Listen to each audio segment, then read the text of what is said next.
Does creatine actually build muscle, or does it just make your muscles look bigger because they're holding more water? I'm Dr. Elizabeth Miller, and today I'm going to break down what's water, what's muscle, and how creatine actually helps with muscle growth. First, creatine itself doesn't directly build muscle in the same way that protein provides the amino acids needed to build new muscle tissue. Instead, one of its main roles is to help your muscles produce more energy during short, high-intensity activity. Inside your muscles, creatine is stored primarily as phosphocreatine. When you're doing something intense, think lifting heavy weights, sprinting, or performing repeated explosive movements, your muscles need ATP, or adenosine triphosphate. It's essentially the immediate energy currency your cells use to perform work. The problem is that your muscles only store a relatively small amount of ATP. So as you use ATP, it loses a phosphate group and becomes ADP. Phosphocreatine can donate its phosphate group to ADP, helping rapidly regenerate ATP. So supplementing with creatine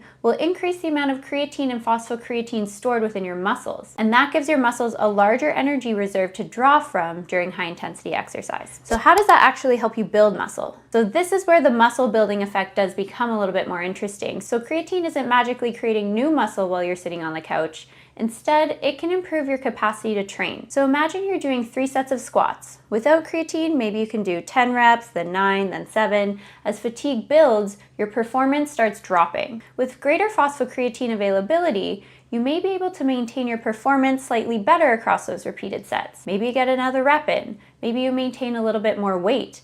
Maybe the final few reps are performed at a higher quality. So that difference can seem tiny during a single workout, but the muscle growth happens through repeated training sessions over weeks, months, and years. So if creatine allows you to gradually perform a little more high-quality training volume or improve your strength over time, that can support progressive overload. And progressive overload is one of those major drivers of muscle adaptation. So I like to think of creatine less as something that builds muscle for you, and more as something that can help you get more out of the training that builds the muscle. But isn't the weight gain just water? This is where people often get confused, because yes, creatine can increase water in your muscles, particularly when you first start taking it. As creatine accumulates inside the muscle cells, water is drawn into those cells as well. And that's the one reason why some people notice that their muscles look slightly fuller or that their body weight increases after starting creatine. And if you use a creatine loading phase, this can happen relatively quickly. But that doesn't mean all of the long-term change in lean mass is just water. Think about creatine's effects in 2 phases. So in the short term,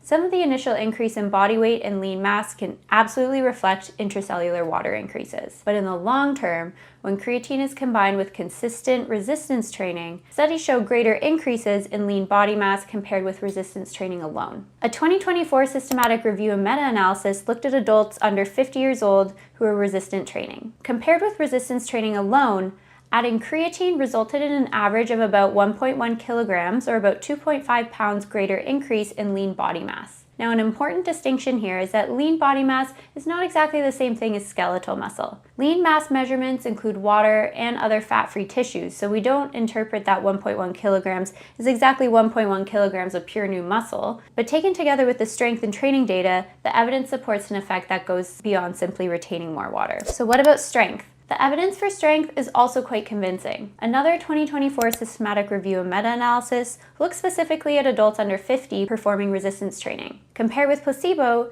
people taking creatine improved their upper body strength by an average of about 4.4 kilograms more and lower body strength by about 11.4 kilograms more. So that doesn't mean everyone who takes creatine is suddenly going to add 11 kilos to their squat. Those numbers combine results across multiple studies and different strength tests. But they do illustrate an important point that creatine isn't simply making your muscles look bigger because they contain more water.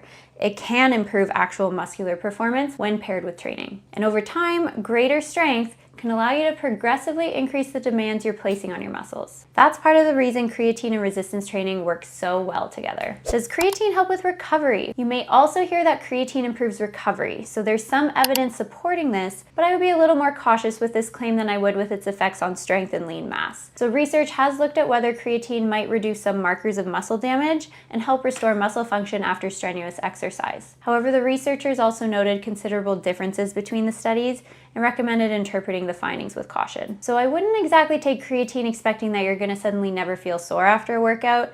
its strongest evidence really remains around the high-intensity exercise performance, strength, and supporting gains in lean mass when combined with resistance training. Any recovery benefit is probably more of a potential added bonus. There's another reason why I think creatine is interesting beyond athletes and bodybuilders. Maintaining muscle becomes increasingly more important as we get older. So with aging, we gradually become more and more vulnerable to losing muscle mass and strength. Eventually, a significant age-related muscle loss can contribute to sarcopenia, which can affect mobility, independence, and our overall health. Resistance training is one of our most important tools for maintaining muscle, but the research suggests that creatine may enhance some of those benefits as well. For example, another meta-analysis involving 721 older adults found that adding creatine to resistance training resulted in approximately 1.3 kilograms more lean tissue mass than resistance training on its own. It also produced greater improvements in both upper and lower body strength. More recent analyses have continued to find benefits for lean tissue mass and at least some measures of strength in older adults, although the size of the effects vary between the studies. So this is also really important because the goal isn't necessarily to become more muscular. For an older adult, maintaining enough muscle and strength to get out of a chair easily,